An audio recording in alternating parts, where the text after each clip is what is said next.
Come out of the brush, all you pushers, assassins, and tanks, 'cause it's time to get ganked by education.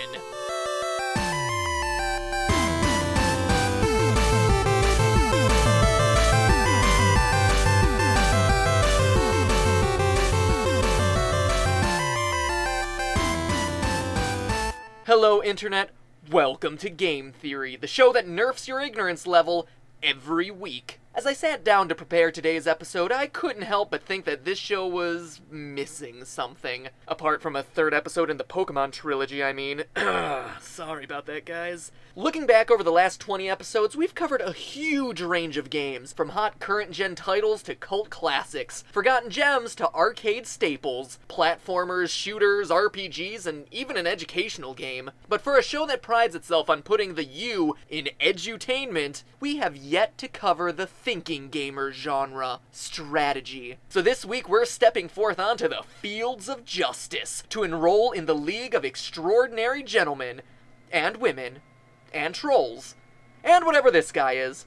To start off, if you're unfamiliar with League of Legends, why? It's free to download, free to play, and beats the heck out of anything you're gonna find on addicting games. Plus, with over 85 champions to master ranging from the epic to the quirky, the replayability factor is higher than Steve Urkel's waistline. Of course, you have the obligatory knights, sorcerers, and archers, but they're fighting alongside kooky inventors, nightmare creatures and top hats, Gambit from the X-Men, and a frat-tastic Viking. For crying out loud, one of the running gags in the game is about a manatee with a spatula. So this week we're creating our own off-the-wall battle to see which members of the roster are most deserving of the title Legendary. Let's talk rules. There's 86 champions in all, but we're focusing on the ones that have a clear inspiration from real-world history. In true LOL fashion, I've created a 5v5 match in an epic struggle of good against evil. I've cut the field from 80 champions to 10, grouped according to theme. We have the human from Greek literature versus the human from Shakespearean literature, the Night Hunter versus the Vampire, the Monkey King and the Yeti, the Angel and the Demon, and finally, God v God. We're putting each pair in their own separate lane and judging the winner based on their powers according to their real-world lore. Best 3 out of 5 lanes wins. Now place your bets and buy your door-in items because minions have spawned. Top lane, Cassiopeia the Serpent's Embrace faces off against Yorick the Gravedigger. Cassiopeia hails from Greek mythology. An arrogant queen, she's best known for claiming that she and her daughter Andromeda were more beautiful than all the daughters of sea titan Nereus. Claiming you're better than a god is a big no-no in ancient myth, so predictably, Poseidon decides to rage quit on her kingdom, old school style. He also punishes Cassiopeia personally by tying her to a torture chair in the heavens.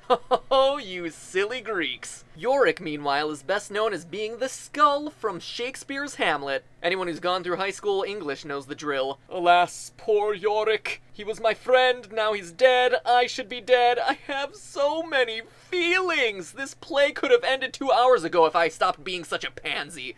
I really don't like Hamlet. Anyway, Yorick was the King's Court Jester, which guarantees he was crazy. Cause as we all know, clowns are messed up in the head. So a wannabe hottie queen versus a disgruntled clown? Point Yorick. Round 2, Vayne the Night Hunter versus Vladimir the Crimson Reaper. Basically, this matchup is a continuation of last week's Halloween episode, with Vladimir as a clear reference to Vlad Tepes, the inspiration for Count Dracula, and Vayne as a throwback to Dutch vampire hunter Van Helsing. Instead of me rehashing vampire powers, just watch that episode.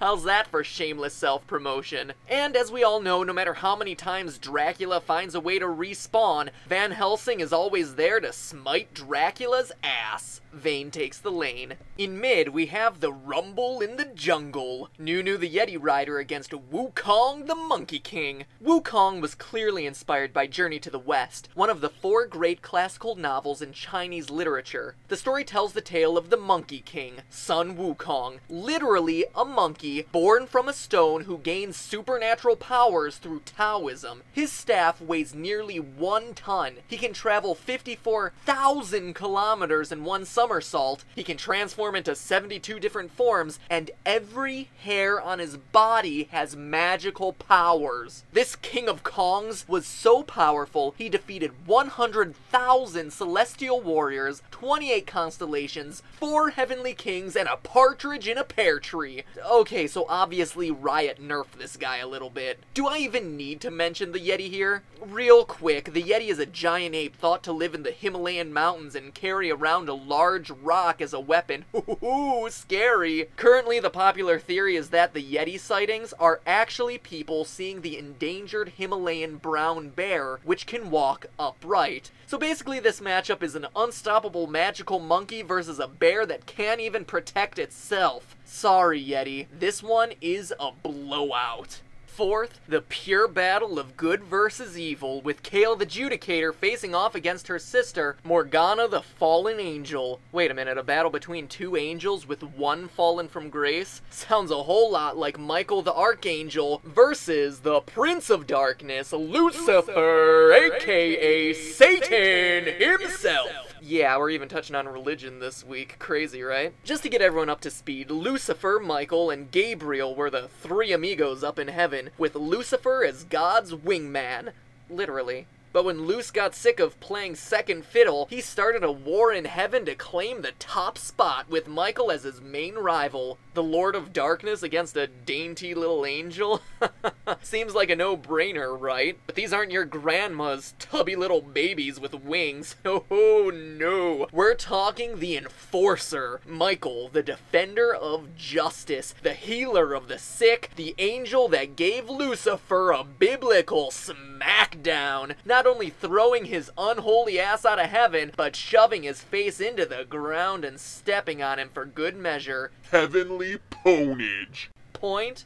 Good guys. That means we're all tied up 2-2 with the clash of the titans to decide the match. Zillion the Chrono Keeper against Brand the Burning Vengeance. Creation against the end of the world. Let me explain. Zillion is best equated to Father Time, who in turn is a figure inspired by the Greek god Kronos, the embodiment of time, often depicted as either an old bearded man or a giant serpent with 3 heads, a human, a bull, and a lion. Not the most consistent artistic portrayal, but we'll go with it. According to myth, the universe began in an egg hatched by Kronos and his partner Inevitability. So who can challenge the creator of everything? How about a giant Viking who will, quote, go and wage war and defeat all the gods and burn the whole world with fire? During Ragnarok, Norse mythology's tale of the death and rebirth of the world, a giant named Surtur will be unleashed from the south, flinging fire over the earth with his flaming sword, purging the world and killing major gods in his wake. So the birth of the universe, or the death of the world? The deciding factor here is the fact that there are survivors of Ragnarok, including 2 humans that find a way to hide from Surtur's fire. Plus, we can assume that Surtur came out of the universe egg that Kronos hatched. So what have we learned? 1. Zillion takes the point, and 2. When asked which came first, the chicken or the egg, the correct answer is the giant 3-headed serpent god. And with that final point, the 5v5 battle of good versus evil legends comes to an end, with good taking the Nexus. GG guys, GG. Now who wants to play some Dominion? I call the little girl with the giant flaming teddy bear. Anyway, it's just a theory, a game theory. Thanks for watching. Battle mistress, bouncing some blades, just kills and assists. Push that tower, follow my lead. I'll ulti my team, continue our spree. It's time to burst the yi and chase the runners down. Your face of